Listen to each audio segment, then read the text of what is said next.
రాజధాని అమరావతిలోని వెంకటపాలెంలో కొలువైన శ్రీ వెంకటేశ్వర స్వామివారి ఆలయ విస్తరణ పనులకు సీఎం చంద్రబాబు గురువారం శంకుస్థాపన చేశారు. మొత్తం 260 కోట్ల అంచనా వ్యయంతో 2 దశల్లో ఈ పనులను చేపట్టనున్నారు. తొలి దశలో 140 కోట్లతో ఆలయం చుట్టూ ప్రాకారం, 7 అంతస్తుల మహారాజగోపురం, వివిధ మండపాలు, పుష్కరిణి వంటివి నిర్మించనున్నారు. రెండో దశలో 120 కోట్లతో మాడవీధులు, అన్నదాన సత్రం, యాత్రికుల వసతి సముదాయాలు, పరిపాలనా భవనం వంటివి నిర్మిస్తారు. ఈ సందర్భంగా సీఎం చంద్రబాబు మాట్లాడుతూ దేవతల రాజధాని స్ఫూర్తితో మన అమరావతిని తీర్చిదిద్దామని స్పష్టం చేశారు. రాజధాని కోసం 33,000 ఎకరాలు త్యాగం చేసిన ఈ ప్రాంత రైతులకు నా ధన్యవాదాలు. అమరావతిపై ఎవరికీ ఎలాంటి అనుమానం అవసరం లేదని ఆయన అన్నారు.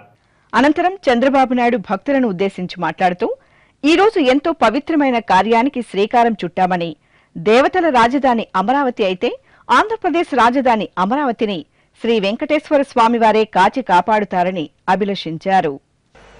ఓం నమో వెంకటేశాయ.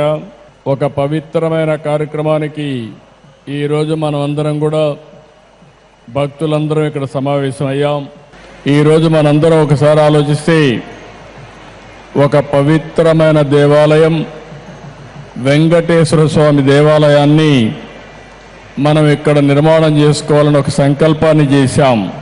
అమరావతి దేవతల రాజధాని అమరావతి అయితే మన రాజధాని అమరావతి అంటే ఈ రెండు కూడా ఏ విధంగా సింక్రనైజ్ చేయని ఆలోచిస్తే, ఇంకొక పక్కన మన రాష్ట్రంలో కలియుగ దేవుడు వెంకటేశ్వర స్వామి ఇక్కడ ఈ యుగంలో అవతరించారు. 2019లో ఆలయాన్ని నిర్మించాలని ఒక సంకల్పం చేసి పేరు పెట్టినప్పుడే వెంకటేశ్వర స్వామి కూడా నాకు ఆ సంకల్పాన్ని ఇచ్చాడు, అమరావతి పేరు పెట్టాలని. అందుకే పేరు పెట్టాం. అదే సమయంలో నేను ఒకటే ఆలోచించాను, ఈ సందర్భంగా ఒక్కసారి ఈ ప్రాంత రైతుల్ని పూర్తిగా మనస్ఫూర్తిగా మరొక్కసారి ఈ సన్నిధిలో వారందరికీ ధన్యవాదాలు, కృతజ్ఞతలు, అభినందనలు తెలియజేస్తున్నాను. ఎప్పుడైనా ఒక పవిత్రమైన కార్యక్రమాన్ని సంకల్పిస్తే ఆ పవిత్రమైన సంకల్పానికి కూడా ప్రజలు సహకరించాలి. ఇక్కడే రైతాంగం సహకరించి 29,000 మంది రైతులు 33,000 ఎకరాల భూమి స్వచ్ఛందంగా, మీరు ఇప్పుడు డబ్బులు లేవు కాబట్టి ఒక కొత్త విధానం ల్యాండ్ పూలింగ్లో మేమిస్తామని చెప్పిన రైతాంగాన్ని మరొక్కసారి అభినందిస్తున్నా, ధన్యవాదాలు తెలియజేస్తున్నా. దానిపైనే ఆ సంకల్పం కూడా మీ అందరిలో వెంకటేశ్వర స్వామి కల్పించాడని నేను మనస్ఫూర్తిగా నమ్ముతున్నాను. 25 ఎకరాల భూమి, పవిత్రమైన ప్రదేశం, కృష్ణా నది ఒడ్డున వెంకటేశ్వర స్వామి దేవాలయం. ఇది ఒకసారి గుర్తు చేసుకుంటే అదే మనకు ఒక శక్తిని ఇస్తుంది. అందుకే ఈ అమరావతిని కూడా ఒక్కసారి నేను గుర్తు చేస్తున్నాను. ఇది ఏమాత్రం మీకు ఎవ్వరు కూడా అనుమానం అవసరం లేదు. దేవతల రాజధాని అమరావతి ఏ విధంగా ఉంటుందో ఆ నమూనాగా మన అమరావతి ఉండాలని వెంకటేశ్వర స్వామి వారిని కోరుతున్నా. నాకు ఒక నమ్మకం ఉంది. 2003 నేను ఆ రోజు మీరు చూస్తే ప్రాణదానం సిమ్స్లో ప్రారంభించాను. ఎన్టీ రామారావు గారు ప్రారంభించిన కార్యక్రమం అన్నదానం 83లో ప్రారంభిస్తే, నేను 2003లో ప్రాణదానాన్ని ప్రారంభించి బ్రహ్మోత్సవాల సందర్భంగా దేవునికి ప్రభుత్వ లాంఛనాలు సమర్పించే సందర్భంలో 23 క్లేమోర్ మైన్స్ నా మీద బ్లాస్ట్ చేస్తే సాక్షాత్తు వెంకటేశ్వర స్వామి నాకు ప్రాణభిక్ష పెట్టాడు తప్ప ఇంకోటి కాదని చెప్పి విజ్ఞప్తి చేస్తున్నా. అది వెంకటేశ్వర స్వామి మహిమ. నేను చిన్నప్పుడు కూడా మా కుటుంబం కానీ చిన్నప్పటి నుంచి మా ఇంటి దైవం వెంకటేశ్వర స్వామి.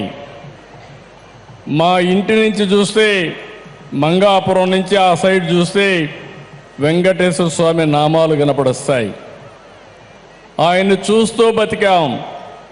ఆయన పాద పద్మాలు చెంతన అనునిత్యం తరించాం, ముందుకెళ్ళాం.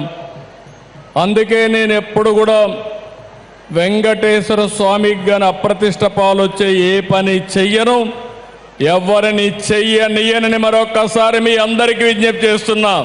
కలియుగ దేవుడు అనుకున్నప్పుడు, ఆ దేవుడి సన్నిధిలో మనం ఉన్నప్పుడు ఒక పవిత్రత ఉండాలి, ఒక పరిశుభ్రత ఉండాలి, స్వచ్ఛమైన ఆలోచనలు ఉండాలి. అప్పుడే దేవుడికి నిజమైనటువంటి భక్తితో మనం పనిచేసే పరిస్థితి వస్తుందని చెప్పి కూడా నేను మీకు తెలియజేస్తున్నా.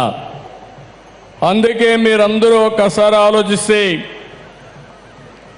నేను ఎప్పుడు పోయినా వెంకటేశ్వర స్వామి దగ్గరికి పోతే ఎప్పుడు కూడా క్యూలోనే పోతాను. ఎప్పుడు కూడా నేను ముఖ్యమంత్రిగా అక్కడ వెళ్ళను, ఒక భక్తుడిగా వెళతాను, ఒక భక్తి భావంతో వెళ్తాను. వెళ్ళినప్పుడు అక్కడ సామాన్య భక్తుడిగానే ఉండాలి తప్ప ఒక ముఖ్యమంత్రిగా పెత్తందారిగానో లేకుంటే హోదాతో ఉండడం కరెక్ట్ కాదనేది నా భావన. నేను వెంకటేశ్వర స్వామిని చూశాను. కొంతమంది తప్పులు చేస్తారు, తప్పులు చేస్తే చాలాసార్లు చెప్పేవాళ్ళు. కొంతమంది మనం అనుకున్నది వేరే జన్మలో మనల్ని శిక్ష పడుతుంది, మనం నష్టపోతాం అనుకుంటాం. కానీ వెంకటేశ్వర స్వామి మాత్రం ఈ జన్మలోనే తప్పు చేసిన వాడికి శిక్షిస్తాడని కూడా మీ అందరికీ విజ్ఞప్తి చేస్తున్నా. ఇది నా అనుభవం. ఇక్కడుండే పాలక మండలి కావచ్చు, ఉద్యోగస్తులు కావచ్చు, పూజారులు కావచ్చు, ఎవరైనా అక్కడికి పోయిన వాళ్ళు కావచ్చు, ఎవరైనా కానీ ఇది నా అనుభవం. నేను చూశాను, క్లోజ్గా కూడా వాచ్ చేశాను. కానీ ఈరోజు అలాంటి సందర్భంలో మనం ఆలోచిస్తే ఆయన పవిత్రతను ఆయనే కాపాడుకుంటున్నాడు. ఈరోజు ఈ పవిత్రమైన దేవాలయాన్ని 260 కోట్ల రూపాయలతో దీన్ని పూర్తి చేస్తాం.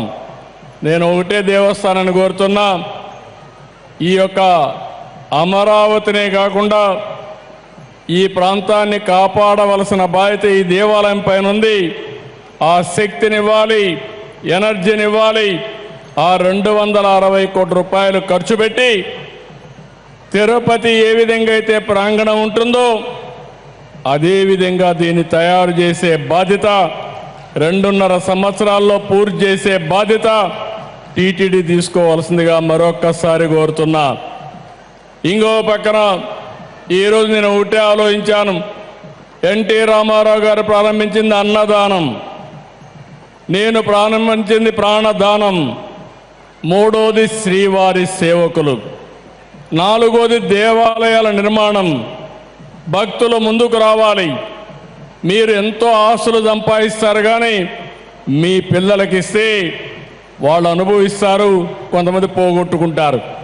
పవిత్రమైన కార్యక్రమాలు చేస్తే మంచి పని చేశామనే తృప్తి మీకుంటుంది. దానికి ముందుకు రావాల్సిందిగా మిమ్మల్ని కోరుకుంటూ, ఈరోజు ఈ కార్యక్రమానికి వచ్చిన మిమ్మల్ని అందరినీ మనస్ఫూర్తిగా అభినందిస్తూ, వెంకటేశ్వర స్వామి మనందరినీ కరుణించాల్సిందిగా, దీవించాల్సిందిగా, అల్టిమేట్గా నా ఆలోచన ఒకటి, హెల్తీ, వెల్తీ, హ్యాపీ సొసైటీ. ఆరోగ్యం, సంపద, ఆనందం, ఈ 3 ప్రతి ఒక్కరికి ఇవ్వాల్సిందిగా వెంకటేశ్వర స్వామిని ప్రార్థిస్తూ మీ అందరి దగ్గర సెలవు తీసుకుంటున్నా. నమస్కారాలు. ఓం నమో వెంకటేశాయ.